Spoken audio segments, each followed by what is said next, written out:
Você já parou para pensar como um pequeno movimento de oração e busca pelo Espírito Santo deu origem a uma das maiores igrejas evangélicas do mundo, a Assembleia de Deus? A história da Igreja Assembleia de Deus começa no início do século XX, em um período marcado por grandes transformações sociais, religiosas e espirituais. Naquela época, muitos cristãos ao redor do mundo sentiam que o cristianismo havia se tornado excessivamente formal e distante da experiência viva descrita no livro de Atos dos Apóstolos. Havia um forte desejo de voltar às origens da fé cristã, com ênfase na oração, na santidade, nos dons espirituais e na ação direta do Espírito Santo. Foi nesse contexto que surgiu o movimento pentecostal. Em 1906, na cidade de Los Angeles, nos Estados Unidos, ocorreu um marco histórico conhecido como o Avivamento da Rua Azusa.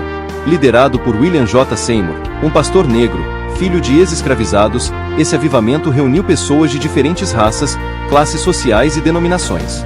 Ali, muitos afirmavam experimentar o batismo no Espírito Santo, evidenciado pelo falar em línguas, curas divinas e manifestações espirituais semelhantes às descritas no Novo Testamento. Esse movimento se espalhou rapidamente pelos Estados Unidos e, em pouco tempo, alcançou vários países do mundo.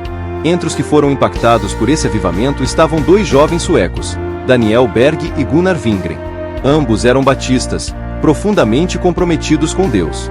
Daniel Berg nasceu na Suécia em 1884 e, ainda jovem, emigrou para os Estados Unidos em busca de trabalho. Gunnar Wingren nasceu em 1879, também na Suécia, e desde cedo demonstrou vocação para o ministério pastoral. Nos Estados Unidos, os dois se conheceram, tornaram-se amigos e passaram a orar juntos, buscando uma experiência mais profunda com Deus. Em 1909, Gunnar Wingren teve uma experiência espiritual marcante ao receber o batismo no Espírito Santo. Pouco tempo depois, Daniel Berg viveu a mesma experiência. Eles se dedicaram intensamente à oração e ao estudo das Escrituras, pedindo direção divina para suas vidas. Durante um período de oração, Gunnar Wingren afirmou ter recebido uma revelação divina indicando o nome de um lugar distante chamado Pará. Eles não sabiam exatamente onde ficava, mas ao pesquisarem descobriram que se tratava de um estado localizado na região norte do Brasil. Convictos de que Deus os estava chamando para levar a mensagem pentecostal àquele país, Daniel Berg e Gunnar Wingren decidiram obedecer, mesmo sem recursos financeiros, sem conhecer o idioma português e sem apoio institucional de uma grande missão.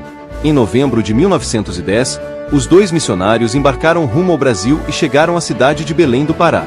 Inicialmente, passaram a frequentar a igreja batista local, onde foram bem recebidos. Com o tempo, começaram a ensinar sobre o batismo no Espírito Santo e os dons espirituais, o que gerou grande interesse entre alguns membros, mas também causou resistência por parte da liderança da igreja. Em 1911, após conflitos doutrinários, Daniel Berg e Gunnar Wingren, juntamente com um pequeno grupo de irmãos que aceitaram a mensagem pentecostal, foram desligados da Igreja Batista. No dia 18 de junho de 1911, esse grupo realizou um culto simples em uma casa, considerado o marco inicial da Igreja Assembleia de Deus no Brasil. Naquele momento, ainda não havia estrutura, templos ou organização formal, apenas fé, oração, leitura da Bíblia e a convicção de que Deus estava conduzindo aquele novo movimento. O nome Assembleia de Deus foi adotado posteriormente, inspirado nas igrejas pentecostais norte-americanas conhecidas como Assemblies of God. A igreja cresceu de forma rápida e surpreendente, especialmente entre as camadas mais simples da população.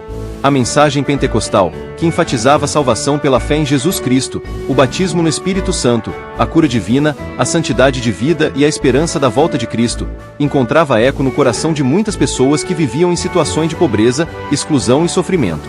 A expansão da Assembleia de Deus no Brasil ocorreu principalmente por meio do trabalho missionário, da evangelização pessoal e do testemunho de vida dos próprios membros. Homens e mulheres, muitas vezes sem formação teológica formal, percorriam rios, estradas de terra, vilas e cidades levando a mensagem do Evangelho. A igreja se espalhou rapidamente pelo norte e nordeste, depois alcançou o sudeste, o sul e o centro-oeste, tornando-se uma igreja genuinamente brasileira, embora com raízes estrangeiras. Com o crescimento, surgiu a necessidade de organização. Foram criadas convenções estaduais e, posteriormente, convenções nacionais, como a Convenção Geral das Assembleias de Deus no Brasil. A Igreja manteve, ao longo de sua história, uma forte ênfase na autoridade da Bíblia, na oração, nos cultos avivados, nos dons espirituais e na separação do mundo, características marcantes de sua identidade pentecostal. No cenário mundial, a Assembleia de Deus também se expandiu de maneira extraordinária. Hoje, As Assembleias de Deus estão presentes em mais de 190 países, reunindo dezenas de milhões de fiéis. No Brasil, ela se tornou a maior denominação evangélica do país, exercendo grande influência religiosa, social e cultural. Assim, a história da Igreja Assembleia de Deus é, acima de tudo, uma história de fé, obediência e dependência do Espírito Santo. Começou com um pequeno grupo de crentes que desejavam viver o cristianismo de forma semelhante à igreja primitiva e se transformou em um movimento global, mantendo viva a chama pentecostal que marcou seu nascimento e continua a impactar vidas até os dias de hoje.